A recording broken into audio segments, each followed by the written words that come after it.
బయటికి. నీ నిర్వాకం పేపర్లో వచ్చిన దగ్గర నుంచి ఈ వీధి వీధంతా మా మొహాల మీద ఉమ్మేస్తున్నారు. నేనేం తప్పు చేయలేదు పిన్ని.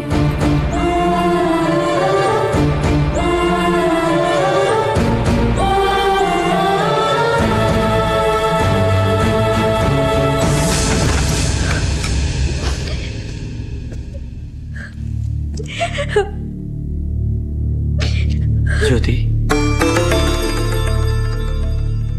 మా ఇంటికి వెళ్దాం పదా.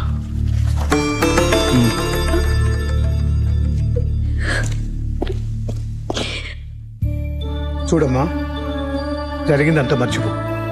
అదే తలుచుకుని బాధపడద్దు. నిందలు వేసేవాళ్ళు నోళ్ళు మూయటం చాలా కష్టం. ఈ లోకంలో చెడు చెప్పుకునేంత తొందరగా మంచి చెప్పుకోరమ్మా. నీకు ఎవరు లేరని బాధపడకు. మేమంతా ఉన్నాం కదా, ధైర్యంగా ఉండు. ఇవాళ నుంచి నువ్వు మా ఇంట్లో మనిషివేనమ్మా.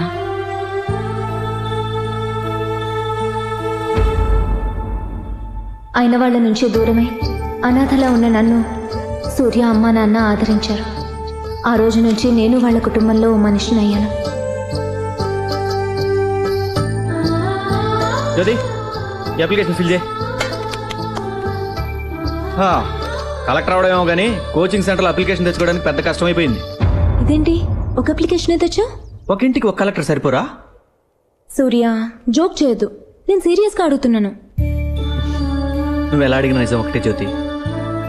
అప్లికేషన్ తేవడానికి ప్రాబ్లం ఏం లేదు, కానీ మనలో ఒక్కళ్ళు మాత్రమే ఐఏఎస్ చదవగలం. ఇప్పుడు మా ఫ్యామిలీ ఉన్న పరిస్థితుల్లో ఇద్దరు ఐఏఎస్ చదవడం కష్టం. ఎంతో కష్టపడితే కానీ అప్పు దొరకలేదు. ఆ డబ్బుతో ఇద్దరు చదవడం కష్టం. అందుకే నీకు మాత్రమే అప్లికేషన్ తెచ్చాను. అయితే ఆ డబ్బుతో నువ్వే చదవచ్చు కదా. నేను చదివితే స్వార్థం అవుతుంది. అదే నువ్వు చదివితే నిన్ను ఇంటికి తీసుకొచ్చినందుకు ఒక అర్థం ఉంటుంది. సో నువ్వు చదవాలి, దానికోసం నేను జాబ్ చేయాలి. కానీ నువ్వు ఐఏఎస్ అవ్వాలని ఎంతో ఆశపడ్డావు కదా. కరెక్టే అనుకో. అయినా నువ్వు చదివితే నేను చదివినట్టేగా. నేను చదివితే సూర్య ఐఏఎస్ అని నా పేరు పక్కన మాత్రం ఐఏఎస్ ఉంటుంది. అదే నువ్వు చదివితే జ్యోతి సూర్య ఐఏఎస్ అని ఇద్దరి పేర్లు కలిపి ఉంటుంది. అంటే నీతో పాటు నేను ఐఏఎస్సేగా. జ్యోతి, నీ లక్ష్యంతో పాటు నీ జీవితంలో కూడా నీ తోడుగా ఉండాలని నిర్ణయించుకున్నాను.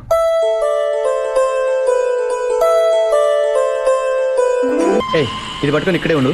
ఇప్పుడే వస్తా. ఎక్కడికి? ఉండు బొంగోరు, వస్తాగా.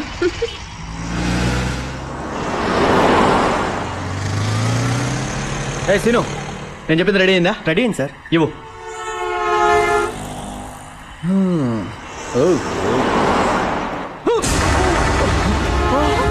ఓర్ నీ అయ్యా, చూసుకోండి రా, ఒళ్ళు నట్టు రాదా.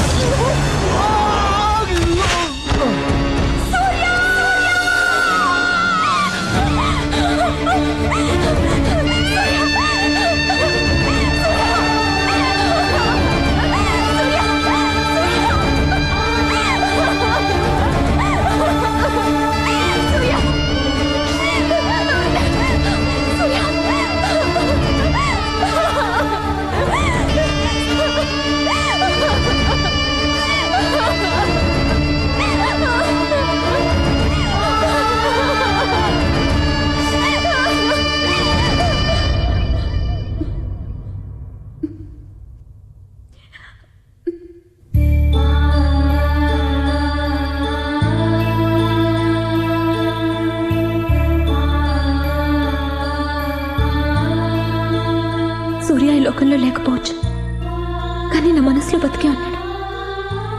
నాకు సంబంధించినంత వరకు ఐఏఎస్ అనేది 3 అక్షరాల మాట కాదు. సూర్య కళ, నా జీవితం. ఈ జన్మకి సూర్యతో కలిసి బతికే అదృష్టం లేకపోయినా అతని కళ నిజం చేయాలన్న లక్ష్యంతోనే బతుకుతున్నాను.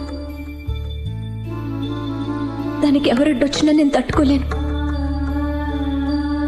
దయచేసి నన్ను డిస్టర్బ్ చేయకండి.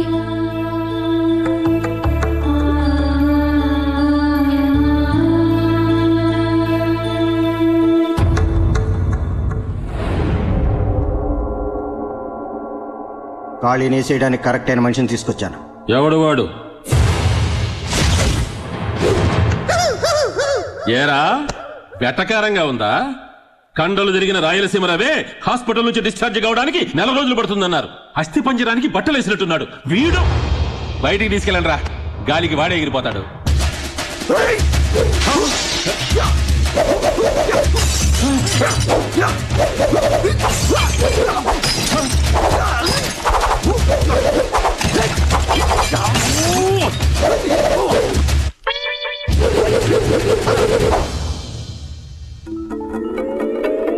అయ్యో ఏమిట్రా, ఇంతలోకి ఇల్లు అసెంబ్లీ లాగా చేసేశాడు. ఖాళీని కొట్టడానికి వీడే కరెక్ట్ అయిన మనిషి. ఒక్క నిమిషం, ఎప్పుడు మీరు నా టాలెంట్ ని అవమానించారో అప్పుడే మీ డీల్ ని క్యాన్సిల్ చేసేశాను. మరి ఎందుకురా బంగారు సామాన్ అంతా బద్ద కొట్టేశావు? రోగి రోగాన్ని దాచుకోకూడదు, వీరుడు విద్యను దాచుకోకూడదు. వస్తా. వీడెవడండి బాబు, సునామీలా వచ్చి అలకల్లోనం చేసిపోయాడు. నేను అప్పుడే చెప్పాను మైక్ సెట్కి 5,000 ఇచ్చేద్దామండి అని. విన్నారా? ఎమ్మెల్యే పరువు అది ఇది అన్నారు. లోడు సిమెంట్ దగ్గర నుంచి లోకల్ రౌడీలు, ఆ రాయలసీమ రవి, ఇప్పుడు వచ్చాడు ఈ బ్రూస్లీ గడు. ఆడు పగలగొట్టిన సామాన్లతో కలిపి దాదాపు 3 లక్షల రూపాయల దాకా బొక్క. నా మాటిని ఆ ఖాళీగాడితో గొడవ పట్టం మానేయండి సార్, లేకపోతే అనవసరంగా 5,000 ఒట్లు పోతాయి.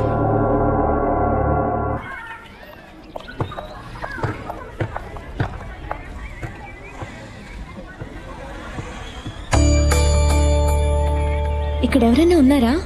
ఏమోనమ్మా, అతనే వేశాడు కర్చీఫ్.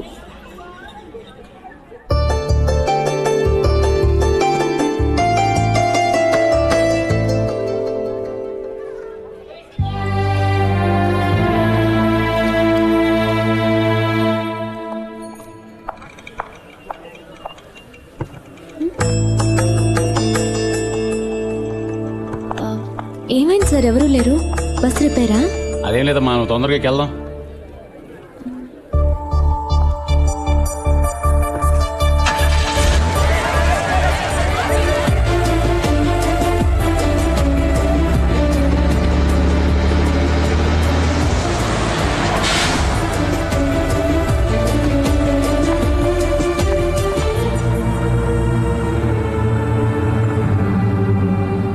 ఏంటి ఖాళీ ఇది?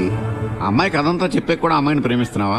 అదేం కాదు బాబాయ్, ఎప్పుడైతే ఆ అమ్మాయి మనసులో మాట చెప్పిందో నా ప్రేమ తీసి పక్కన పెట్టా. ఆ అమ్మాయి ఏదేదో ఐఏఎస్ఆ ఐకేఎస్ ఏదో చదవాలంటుంది కదా, దానికి హెల్ప్ చేస్తున్నది అర్థం చేసుకోవట్లేదు. హెల్ప్ అంటే ఖర్చీఫ్ లేయడం, బస్సులు ఖాళీ చేయించేయడం కాదు. మరి హెల్ప్ అంటే నీకు కావాల్సింది చేయటం కాదు, ఆ అమ్మాయికి నచ్చేది చేయాలి మనం. మరేం చేయాలో చెప్పు. ఏమయ్యా, మీకు వెటకారంగా ఉందా? ఐఏఎస్ అంటే అంత అలసిపోయిందా? అయ్యయ్యో తప్పుగా అనుకోకండి, మేం చదవటం గురించి కాదు, మా ఏరియాలో ఒక అమ్మాయి చదువుతుంది అందుకని. అవును సార్. ఐఏఎస్ చదివే నాలెడ్జ్ ఉందా అమ్మాయికి? అది అదేంటి సార్ అలా అంటారు? ఆ అమ్మాయి వాయిస్ సూపర్ సార్, పాటలు అద్భుతంగా పాడుతుంది. ఏంటి, పాటలు పాడుతుందా? అవును సార్, మొన్న మా ఏరియాలో ఆర్కెస్ట్రా ప్రోగ్రామ్ పెడితే ఆ ఏరియా మొత్తం ఎరగదీసింది సార్. సినిమాలో కోరస్ కూడా పాడుతుంది సార్. చెప్పా. అవును సార్, పాడుతుంది. ఏంటి, కోరస్ పాడుతూ చదువుకుంటుందా? ఐఏఎస్ అంటే అంత ఈజీ కదమ్మా, చాలా ఎక్కువసేపు చదవాలి. ముందు పాటలు పాడడం మానేసి కాన్సన్ట్రేట్ గా చదవమని చెప్పు. అవును సార్, కొత్త అమ్మాయి పాడబోతుంది. డైరెక్టర్ గారు, మ్యూజిక్ డైరెక్టర్ గారు ఓకే అన్నారు సార్. ఒక్క నిమిషం సార్. అమ్మా జ్యోతి సార్, కోరస్ పాడే అమ్మాయిని తీసి పారేకండి, చాలా మంచి వాయిస్. ఖచ్చితంగా జానకి చిత్ర లెవెల్లో స్కోర్ చేస్తుంది. సాంగ్ డెఫినెట్ గా ఇట్టి సార్. ఉంటా సార్, నేనే నీకు ఫోన్ చేద్దాం అనుకుంటున్నానమ్మా. సారీ అమ్మా, ఇక నుంచి రికార్డింగ్ రావద్దు. మ్యూజిక్ డైరెక్టర్ గారే చెప్పారు, ఆయన రికార్డింగ్స్ లో ఇక నీకు పని లేదని. సార్ నేనేం తప్పు చేశాను? తప్పు నీది కదమ్మా, నువ్వు ఉన్న ఏరియా అది. మన మ్యూజిక్ డైరెక్టర్ కి రాగాలు తెలుసు కానీ రౌడీజం తెలియదు. నీతో పాడిస్తే హార్మోనియం వాయించడానికి వీళ్ళు కూడా ఉండవని వార్నింగ్ ఇచ్చి వెళ్ళారు, అందుకే వద్దన్నారు.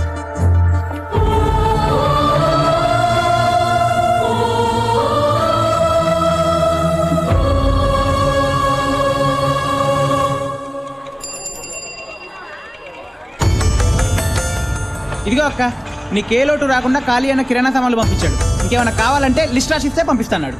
అతనికి ఏమైనా పిచ్చా? ఎందుకు ఇవన్నీ చేసి డిస్టర్బ్ చేస్తున్నాడు? నా ఇంటికి ఏమైనా బోర్డు పెట్టానా నాకు సాయం చేయమని? ఉన్న ఉద్యోగం పోగొట్టి కిరాణా సామాన్ పంపిస్తే ప్రేమించేస్తాననుకున్నాడా? ఇంకోసారి నా ఇంటి వైపు వస్తే నేనేం చేస్తానో నాకే తెలియదు. వెళ్ళి ఖాళీతో చెప్పు.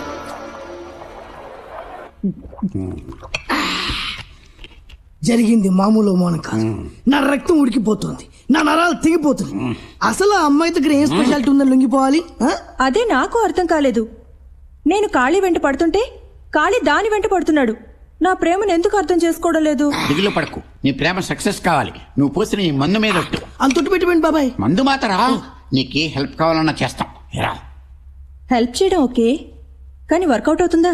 వర్కౌట్ అయ్యే ఐడియా నేను ఇస్తా, కానీ నేను చెప్పినట్టు నువ్వు చేస్తావా? నా ఖాళీ కోసం నేనేమైనా చేస్తాను. ముందు ఆ డ్రెస్ ఇప్పి.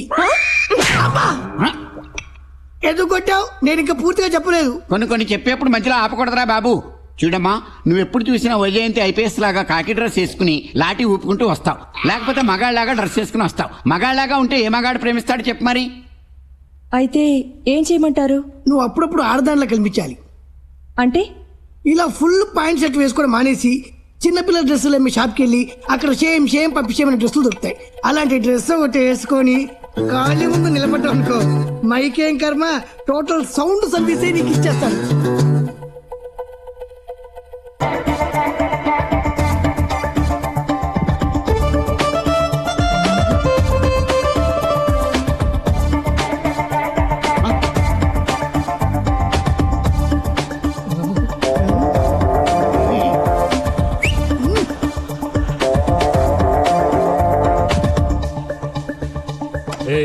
ఏంటి డ్రెస్?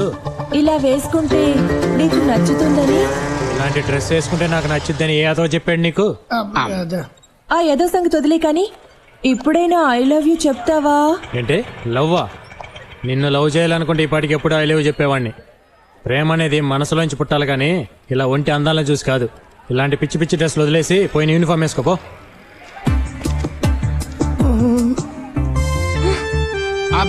ఇందులో మా తప్పేం లేదమ్మా.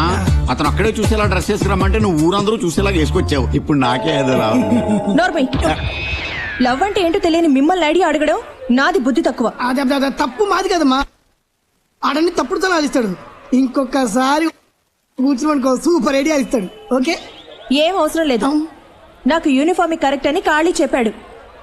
అతన్ని ఎలా కరెక్ట్ చేసుకోవాలో నాకు తెలుసు. బాబాయ్, మన లిక్కర్ ఫ్యాక్టరీ బంద్ అయిపోయినట్టేనా? పిల్లాడు ఆరోగ్యం బానే ఉందిగా? మీ దయవల్ల బానే ఉందమ్మా. ఇదిగోనమ్మా నీ గొలుసు. పిల్లాన్ని జాగ్రత్తగా చూసుకో. అలాగేనండి. ఏమా వడ్డీ వ్యాపారం ఎప్పుడు మొదలు పెట్టావు? అదేం కాదురా, వాళ్ళ అబ్బాయికి ఒంట్లో బాగోలేదని పాప అర్జెంటుగా డబ్బులు కావాల్సి వచ్చి మార్వాడి దగ్గర గొలుసు తాకట్టు పెట్టడానికి వెళ్తుంటే జాలేసింది. వడ్డీ డబ్బులు ఎందుకు దండగని నా దగ్గర ఉంటే ఆ డబ్బులు నేనే ఇచ్చానురా. వద్దంటున్నా బలవంతంగా గొలుసు నా చేతిలో పెట్టి వెళ్ళిపోయింది. వాడేదో ఊరికాని ఊరొచ్చి వడ్డీ వ్యాపారం చేసుకుంటుంటే నువ్వేంటి వాడి పట్టుకొడుతున్నావు? వాడేం అమాయకుడు కాదులే. ఉన్న ఉద్యోగం పోయి పాప ఆ జ్యోతి ఏవో ఖర్చులకని వాడి దగ్గర గొలుసు తాకట్టు పెట్టడానికి వెళ్తే రూపాయికి 10 రూపాయలు వడ్డీ వసూలు చేసేట. వాడేం బాగుపడతాడు? వాడి చేతులు పడిపోను.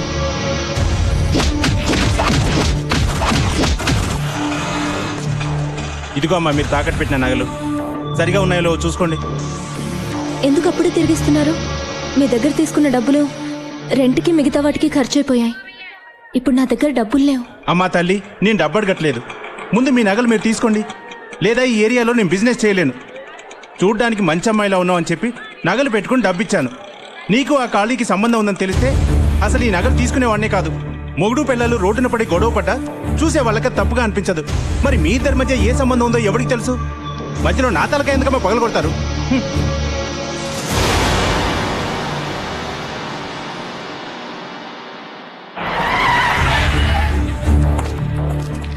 ఖాళీ, నేను ఇన్స్పెక్టర్ గారు తీసుకురమ్మన్నారు. ఎందుకు?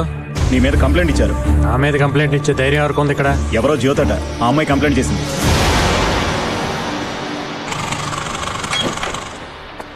మేడం, ఇక్కడ జ్యోతి అంటే ఎవరండి? నేనే. నేను ఎల్ఐసి ఆఫీస్ నుంచి వస్తున్నా అండి. చనిపోయిన సూర్య గారు ఇన్సూరెన్స్ చేశారు. నామిని మీ పేరు ఇచ్చారు. ఆయన ఇంటికి వెళ్తే మీరు అడ్రస్లో ఉన్నారని వాళ్ళ అమ్మ నాన్న చెప్పారు. ఇక్కడ సంతకం పెట్టండి.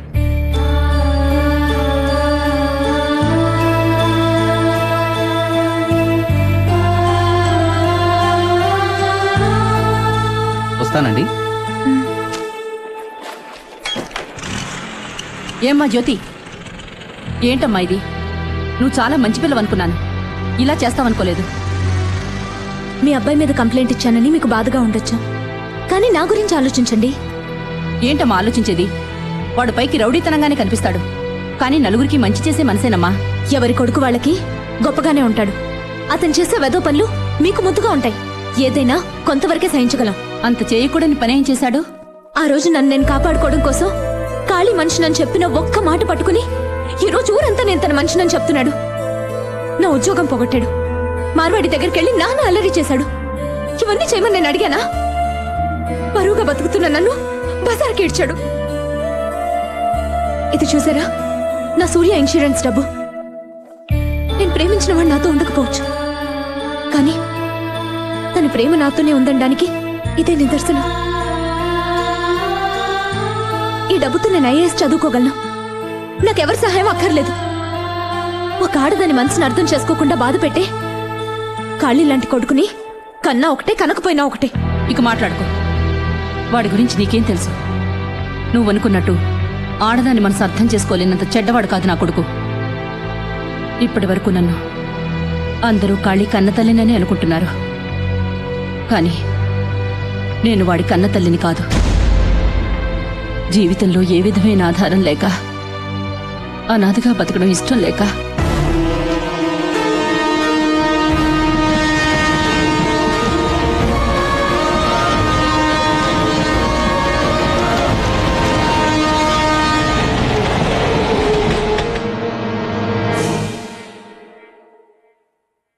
ఈ వయసులో ఆత్మహత్య చేసుకోవాల్సినంత సమస్య మీకేమొచ్చింది? నా కన్న బిడ్డలకి నేను సమస్య అయ్యాను బాబు. నాకు 3 కొడుకులు. వాళ్ళ చిన్నప్పుడే వాళ్ళ నాన్న చనిపోయారు. ఆ తర్వాత వాళ్ళని పెంచడానికి నేను చాలా కష్టాలు పడ్డాను.